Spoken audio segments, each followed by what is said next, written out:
Hello YouTube, this is Kaito JR here, and I'm here to do another review on chapter 31 of the Ajin demi-human manga entitled Don't Stay Lazy Part 1. So, this is a chapter where we finally get to the Fort Security Building. We are finally here with Tosaki and the whole group, even Kei and Ko are there as well. Izumi has showed up. Yes, like I said, the whole group is there from the hideout. They are here in order to capture Sato. Yes, they're going to bring Sato to justice. They're going to stop him once and for all. And well, right now they're just preparing to just setting everything up for the Fort Security Building, just so they can even live there for now. Because yes, they are going to be living there in the 15th floor, which is the same floor that Keiji Kai, the president of the Fort Security Building, also lives. But they're going to be living in a different part of that floor since they're going to be separate. But they're just going to be staying there for now, I guess, just so they can. I mean, Tosaki said how he was once college friends of Keiji Kai, and he used to talk to him about demi-humans in regards to that, which is why he allowed Tosaki to just stay with them in the 15th floor just for now, until maybe just so they can give Keiji Kai extra protection, just in case if Sato and his subordinates somehow managed to get into the Fort Security Building, which is possible, definitely possible, which is why Tosaki is even there in the first place, just so. I mean, he knows that Sato will probably go for Keiji Kai and Ami Lee because this is the Fort Security Building. It's gonna be probably fun for him to break into here because it's gonna be like a video game. Yeah, he can just. It'll be like in Super Mario 64 where Mario tries to break into Bowser's castle and he tries to save Princess Peach and stuff like that. Yeah, because Sato loves to play video games a lot. It could be. He could see it in that light, but I don't know. I mean, I haven't played Super Mario 64 in a long time myself, so.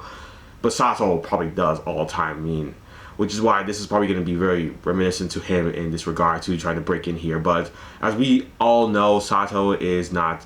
I don't know. He says that he's going to be returning for the next wave. He got a little too bored of this wave, just going around assassinating people on his kill list. Because right now there are only about 6 people left on Sato's kill list right now. Yeah, 6. There was 11. Most have been killed. There are only now just 6 left. Yeah, so yeah, 5 been killed and there's 6 left. And Tosaki wants to stay at the Fort Security Building just to prevent more course, more Keiji Kai and Ami Lee to make sure they don't get killed as well. And because if those 2 are killed, then there'll only be 4 people on the list left. Which one of those 4 are Yu Tosaki, which actually Takahashi and Tanaka, they were trying to go after Tosaki, I believe, last chapter, or I think it was last chapter. They were trying to go. No, it was 2 chapters ago where they were trying to get at Tosaki at the meeting where the cabinet minister was at and Colonel Koma was there too. Yeah, they were trying to assassinate Tosaki there, but he didn't show up, so they failed in that. However, Tosaki is here as well. I mean, if they're able to kill Tosaki, Keiji Kai, and Ami Lee in the same building, the Fort Security Building, yeah, they're definitely going to. They're gonna get that list done quickly as hell. I mean, they'll only have just 3 people left to assassinate on the list, and they can just move on to the next wave, which Sato will return in that wave. I mean, he promised he will. So yes.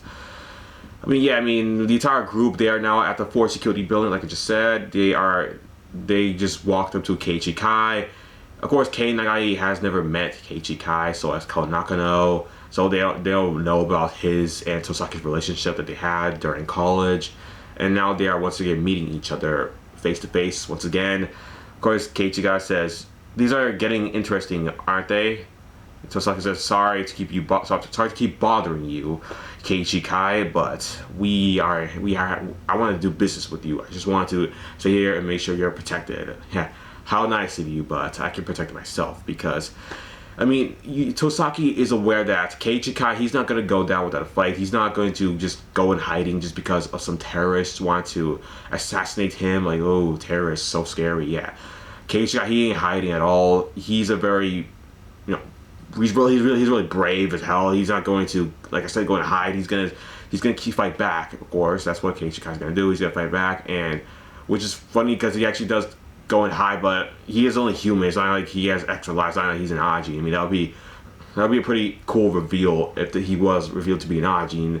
If he was killed by Sato and they just reset somehow. Yeah, he's not an Ajin. And Naomi Lee, I believe, is an Ajin. I mean, yeah, she can't see IBM, so she's not an Ajin. She's human as well. Okay, let's see. Yeah, and of course, and Keiji he tells Tosaki and his group to just go into the elevator all the way to the 15th floor, well, where they're going to be staying at. They're going to be just living up here, up at floor 15 with, because that is Keiji Kai's floor right there. That's where he lives himself. So Tosaki and the group are just going to be going up there into the floor 15 area, and they're just gonna stay up there until I guess Sato decides to attack the place, which is going to be, of course, the force security building, which Naomi Lee talks about to Tosaki at once they get to the 15th floor. She tells him that, okay, so the entire force security building, I believe it's like at least half of it, has really powerful glass windows that can't even stop tank shells. So yes, these windows are really tough. There's no way Sato or any of his subordinates can break through in here very easily. So it's going to be very challenging for him to do that. I mean, yes, so Sasaki really has nothing to worry about. However, Naomi Lee just goes on anyways just to tell Sasaki about the rest of Force Security building, because Sasaki is really limited about what he knows about the building in general. So she just goes into very strong detail with this. Me too. I'll go into strong detail with this as well. Alright, so the first floor of the Force Security building is the lobby. This is where all the employees check in and go through the metal detectors, or whatever those things are called, just to make sure none of the employees or any visitors of Force Security bring any dangerous weapons, just in case if they want to assassinate the president of the Force Security building for whatever reason, or they just want to cause damage within the building. Yeah, these metal detectors, I don't know, I don't know what they're called, but the airports have them as well. People just go into them to make sure they check. It's like an X-ray thing. They just check if they have any metal on them, or any drugs or anything like that, or any weapons. They try to break in and cause terrorism. Yeah, because after 9/11, they had to make sure all that is reinforced. So just make sure another 9/11 thing doesn't happen again. But it did with Sato, so they kind of failed in preventing that again. So it sucks. But yes, I mean that's where everyone checks in most of the time, and I don't think Tosaki checked in here. I mean, maybe he did. I mean, it kind of looks like they went over there through an elevator. Let me see. Nah, you know what? Maybe it was the first floor where Tosaki and his group checked in. It could be there. Yeah, sorry. All right, let's see. Yeah, and the second floor, the floors to second and 13, they are all offices that just look exactly the same as each other's. Yeah, they're all offices where this is where all the employees go to work, in floors second to 13. Yeah, this building is freaking huge. This building has like 26 floors. I mean, of course, it's not the biggest building in the entire world. It's not like the Twin Towers, but like, of course, they don't exist anymore. So, yeah. So yes, of course, like I said, they don't exist anymore. They're gone, but it is a pretty decently sized building, or not. I mean, yeah, really. I have seen some buildings that are taller, so I guess the Force Security building is pretty decently tall, I suppose. But yes, floor second to 13, they are all just offices where the employees just work and do their typing and office just working things. You know, that's what they do there. But to move on to the 10th floor, yeah. So like I said, floors to second to 13 are all offices, but the only one aren't the 10th floor. Yes, the 10th floor is the mechanical room. This is where all the water, electricity that goes around the entire building is controlled through here. Of course, other means are controlled through here as well, but mostly it's the water and electricity, which is the most important thing, because without the electricity and water, the building won't be able to function properly, especially the electricity, because when we have computers. So yes, the mechanical room is very important. So if you want to do damage, you have to go after the mechanical room, and you also have to go after the floor 14 as well, of course, because I'll get to floor 14 once we get to the 10th floor. But yeah, the mechanical room, that's where all the magic happens. Like as I said, I mean, just in case if a gas or chemical attack leaks out into the building, these fans that are controlled through the mechanical room in the 10th floor, they are able to replace all the bad air, all the air contaminated with the chemicals, in case if there's like a chemical attack, with new air through these fans.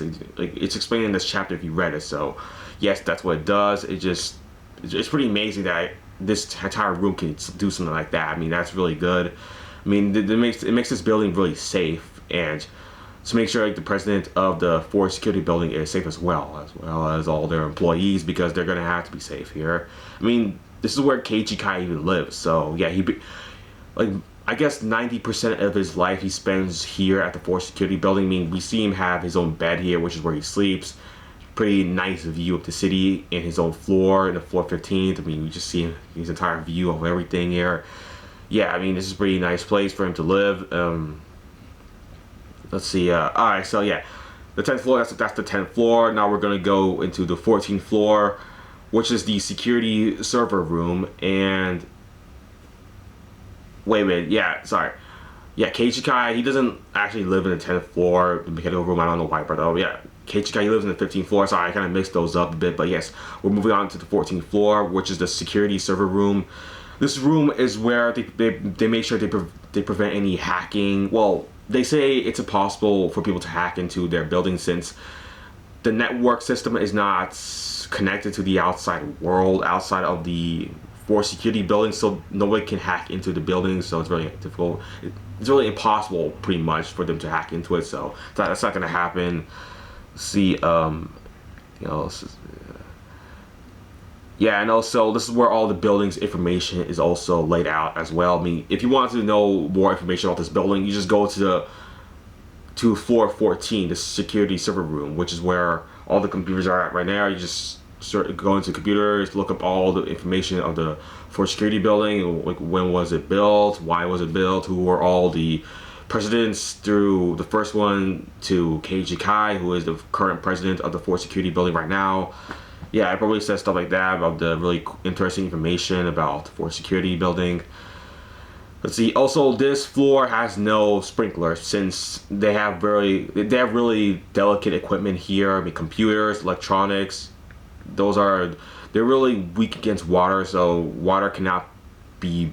There cannot be any sprinklers here. So, just in case if there's a fire here, instead carbon dioxide is expelled into the room just in case there's fire. Since I believe fire was weak against carbon dioxide, so that can repel it. It's like a substitute for water. It's like a more safer version of water. I'm not sure why every single building in the entire world doesn't use carbon dioxide instead, but maybe because it's not as strong as, it gets rid of fire, but it's not as effective as water is. So of course they're gonna have to use carbon dioxide for this, maybe this floor only. Maybe this is a really small floor, so carbon dioxide can be as much effective as possible, but I don't know, maybe it's not as small. I mean, it doesn't have to be too big, because like I said, the networking system it only affects just this one building, so floor 14 can be a small room. It just has to make sure, like, just in case there's a fire, the carbon dioxide can just expel all the carbon dioxide within this room, so they can just destroy any fire breakout, really. Just not use water, because that's a really bad idea for a place like this, for a floor like this. I mean, because all the delicate equipment here, like I just said. But yes, that's the security server room. Anyways, let's move on to the 15th floor, which is where Naomi Lee is discussing about the entire Ford security building and its infrastructure to Tosaki right now, so Tosaki can know more about the Ford security building himself, since he doesn't really know much about it at this point in time. But now he does know more about it since Naomi Lee told him about it, so that's really great. Naomi Lee, good job. I mean, yes, you're not an Ajin, you're not totally interesting, but you're still interesting enough. Let's see. Also, this is the floor where Keiichi Kai, the president of the Ford security building, lives as well. Like I just mentioned during the video, this is where he stays. This is where Tosaki and his group are staying right now as well. Yes, they're going to be just residing here until the attack breaks out, whenever that happens. Well, yes, I mean, also, that's not the last floor, though, the floor 15. Like I said before, the Ford security building has about 26 floors in total. So, yes, we're going to move on to the 16th and the 26th floor. Yeah, the 16th and 26th floor all are the research department. This is where the people within this building just do their researchings and, I guess, just experiment on new tools and just making prototypes for weapons just so they can test it out, just so they can make the final draft of the weapon, just so they can sell it to other, not weapons, I mean, yeah, maybe they make weapons, but they also make other stuff as well, any equipment that they can probably transport to other businesses so they can make money. Of course, they have to do that because if they don't, then they don't make money. They have to trade with other people so just so they can get money. Yeah, that makes sense, right? Yeah, so I guess that's what the floor 16th and 26th floor is all about. Just the researching department, just so they can try out new equipment, prototyping stuff, and just so they can sell out to others. Of course, I suppose Keiichi needs to check all this out first since he's the boss, but maybe he already just hires other people to do that for him. Maybe he just doesn't want to just deal with all the issues around the force security building because he's just one person. But yeah, I mean, he has a secretary who is Naomi Lee, and yeah, I'll deal with her after. But yeah, Tosaki, he asked her that if there are any secret rooms around the force security building, like, aren't they? Naomi Lee says no, there aren't. Okay, but how about the police officers? Like, how come they're not allowed within the force security building? I mean, Naomi says, all right, well, see, Keiichi, he doesn't really, I guess, trust the police much. He says that private corporations are more trustworthy to hire to protect him than just police officers do. Because police officers, they are owned by the city, not by Keiichi. Keiichi just can I guess, buy any private corporation he wants and just know that they will protect him because, you know, they're not part of the police station, they're not owned by the city. However, he doesn't really need the service of the police department. He just have the service of any private corporations. He could just hire any mercenaries possibly that he can just hire to protect him from, I guess, Sato or anything like that. But I don't know. I mean, I guess it would be pretty cool if Naomi Lee wasn't Ajin because Keiichi could have used her for, I guess, protection. I mean, maybe he wouldn't know, but of course Naomi Lee would probably know that she's an Ajin. I mean, it could be possible, but probably isn't. I don't know. Maybe she doesn't seem really Ajin-like. So maybe she's not an Ajin after all, but yeah, I mean, Tosaki even says out, hey Naomi Lee, why are you on the list, on Sato's kill list? I mean, why is Sato going after you? I mean, it doesn't seem like you're someone who deserves to be on that list, so why are you? I mean, Naomi Lee says, yes, it is quite unfortunate that I am being targeted, but you're right. I mean, I don't really understand myself, but no, she says she does. She is finding it understandable why she is on the list, but we don't know why, though, at this moment in time. I mean, Naomi Lee does, but I don't know why. I mean, so we're gonna have to maybe figure out next chapter on why Naomi Lee is not even on the list, because right now I have no clue really. She's just the secretary of the president of the Force Security Building. Maybe she knows something that maybe she has done some cruel things to Ajin, because Sato has only wrote down the names of people who have done really cruel things to Ajins, who have probably captured and has something to do with experimenting on Ajins, or just work for the Ajin Commission, maybe agency or something like that. Just someone who tries to, oppress Ajins in some way. Yeah, Sato has wrote down all their names, all 11 of them, and he's going after them. And somehow he chose one of the 11 to be Naomi Lee. Of course, that means she has done something cruel to Ajin, which just means she's not a really good person herself, because she's done something bad. Maybe to Tanaka, because Tanaka was the only Ajin that they had during the time. So yeah, because Jun Suzuki, she was the first Ajin discovered in Japan. She was taken by the U.S. Second one was Koji Tanaka. Third is K, but yeah, that was during the present, so it has to be Koji Tanaka, who Naomi Lee has done something really bad to him, which Tanaka is probably going to go to the Force Security Building and attack this place, and she's going to meet Naomi Lee once again. She's going to reunite with her again, and maybe we'll find out what exactly happened there, which is what I believe. So, well, yeah, I mean, alright, so that's the end of the chapter review, everybody. Make sure you follow me on Twitter and Tumblr. It's all in the description below my video. Subscribe to me if you haven't yet, like my video, and comment down in the comment section below. Alright, well, that's it for the chapter review, everybody. Thanks for watching, and bye. Yeah, so bye.